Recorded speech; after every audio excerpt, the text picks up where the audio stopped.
Perjalanan malam menuju kampung halaman selalu memiliki cerita tersendiri.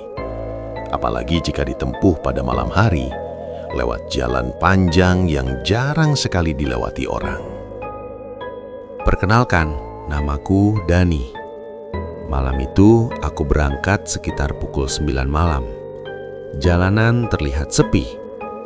Perjalanan menuju kampung halaman terlihat mulai sunyi.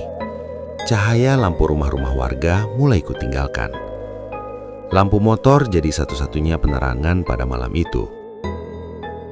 Waktu berlalu dan motor pun kupacu.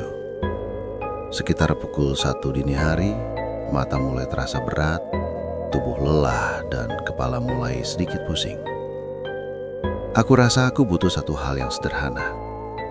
Ya, aku butuh kopi.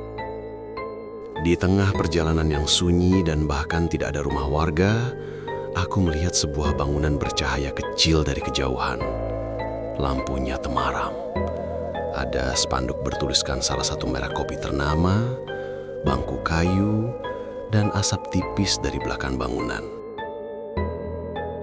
Alhamdulillah, pikirku. Tanpa berpikir panjang, aku menepikan motorku pada warung kopi tersebut. Tapi ada yang aneh, ucapku dalam hati. Tidak ada suara serangga, tidak ada angin. Padahal warung ini berada persis di pintu masuk sebuah desa.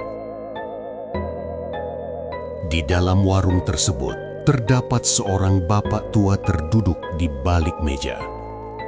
Wajahnya biasa saja, bahkan terlalu biasa menurutku. "Ngopi, Mas?" tanya si pak tua dari dalam warung dengan suara pelan. Aku lalu mengangguk. Tak berselang lama, aku pun duduk. Lalu kopi disuguhkan tanpa suara adukan sendok, tanpa suara air dituang.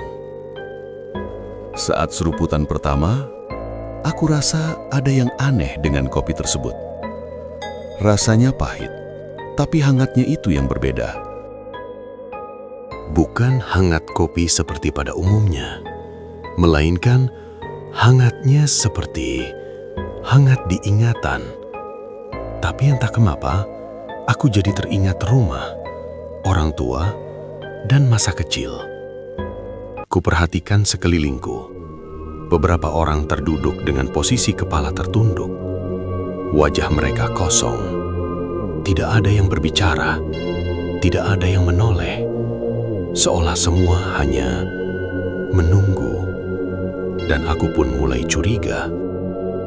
Aku pun mencoba membayar kopi tersebut, lalu bertanya kepada bapak tua penjual kopi, "Pak, kopinya berapa?" Bapak itu menatapku lama, bahkan terlalu lama bagiku. Lalu dia berkata dengan pelan, "Kalau sudah minum kopi di sini, jangan lama-lama." Aku mulai merinding. "Kenapa, Pak?" Ia hanya menjawab, "Nanti susah pulang." Aku pun mencoba untuk melihat jam di tanganku. Masih pukul 1:10 dini hari. Padahal aku merasa sudah cukup lama di warung ini, bahkan teramat sangat lama. Lalu aku pun berdiri dan ingin pergi. Saat aku melangkahkan kaki ke motorku, aku menoleh sebentar ke warung kopi itu.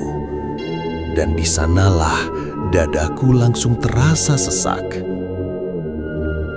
Tidak ada lampu, tidak ada warung kopi, tidak ada bapak tua, tidak ada bangku. Yang terlihat hanya jalan yang gelap dan semak belukar. Aku pun memaksakan untuk melanjutkan perjalanan. Hanya doalah yang terucap dari bibirku di sepanjang jalan. Sampai akhirnya saat menjelang subuh, aku pun tiba di rumah. Dan ibuku pun menyambut. Tapi wajahnya langsung berubah saat melihatku. "Kenapa, Bu?" tanyaku. Ibuku menelan ludah, lalu berkata pelan, "Kamu kenapa, Nah? Wajahmu terlihat pucat. Aku tadi habis berhenti sejenak untuk ngopi, Bu. Jawabku. Berhenti di mana? Dan di warung kopi mana? Tanya ibuku. Aku terdiam sejenak. Di warung tepat ujung jalan desa, Bu. Jawabku. Ibuku melanjutkan. Di jalan itu, dari dulu memang suka muncul warung kopi gaib di sana. Tapi rata-rata yang mampir sana hampir tidak bisa kembali lagi. Alhamdulillah, kamu masih diberikan keselamatan, Nah. Sejak malam itu, aku tidak pernah lagi berhenti jika melihat warung kopi sendirian di jalan sepi. Karena tidak semua kopi dibuat untuk mengusir kantok. Sebagian dibuat untuk membuatmu lupa akan jalan pulang.